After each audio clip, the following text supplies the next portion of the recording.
हमारे लोगों के घर में भी किसी की अकाल मृत्यु हो जाए तो सबसे पहले क्या करते हैं? पिंडदान।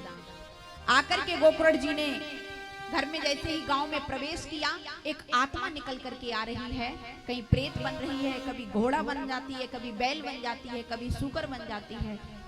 गोकर्ण जी ने कहा, एकदम जल लिया और कहा कौन है आप? तो तुरंत रोने लगा, भैया मैं आपका भाई धुंधकारी हूँ। धुंधकारी, तुम्हारे नाम से तो जाकर मैंने गया में श्राद्ध कर दिया, तुम्हारी मुक्ति नहीं हुई। बोले भैया एक श्राद्ध नहीं, आप ऐसे 100 श्राद्ध भी कर देना तो भी मेरी मुक्ति होने वाली नहीं है। मैंने बहुत बड़ा पाप किया, जीवन पर्यंत पाप किया, पाप करते करते मैं मर गया, मरने के बाद प्रेत योनि में आ गया। गोकर्ण जी ने कहा कोई बात नहीं, मैं आपकी कोई ना कोई आपके भाव के लिए, आपको पार लगाने के लिए, आपको उद्धार कराने के लिए कुछ ना कुछ करूंगा, अभी आप चले जाइए। प्रेत आत्मा चली जाती है। सुबह उठकर सूर्य भगवान को नमस्कार किया और बोले क्या करना चाहिए जिससे धुंधकारी का कल्याण हो जाए? तो सूर्यदेव भगवान ने कहा सत्कर्म सूचको नूनम, सत्कर्म किया जाए। सत्कर्म क्या है? बोले श्रीमद् भागवत सप्ताह ज्ञान यज्ञ कलौ पुनन्तिते।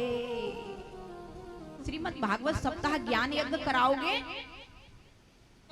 तो धुंधकारी का उद्धार हो जाएगा। गोकर्ण जी ने भागवत का आयोजन किया, भागवत का मूल पाठ करना प्रारंभ किया। 7 दिन सप्ताही ज्ञान यज्ञ कथा का आयोजन होने लगा। एक बांस की बल्ली में जाकर के प्रेत आत्मा बैठ गई। सभी गांव के बस्ती के लोगों ने आसन लगाया।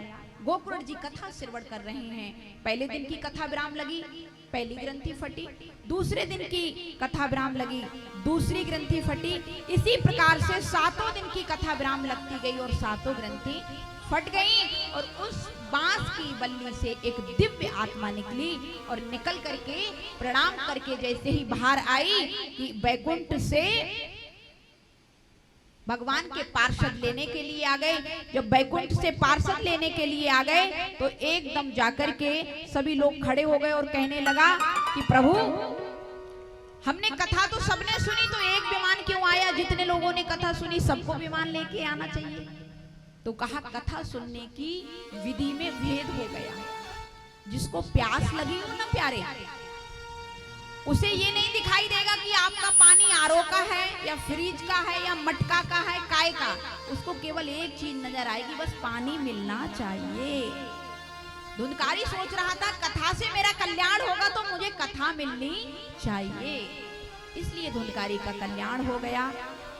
गोकर्ण जी ने कहा कोई बात नहीं, अगली बार हम सब मिलकर के फिर से कथा का आयोजन करेंगे। अब की जितनी बार श्रोता उतने विमान भगवान के पार्षद लेने के लिए आए और सबका कल्याण हो गया।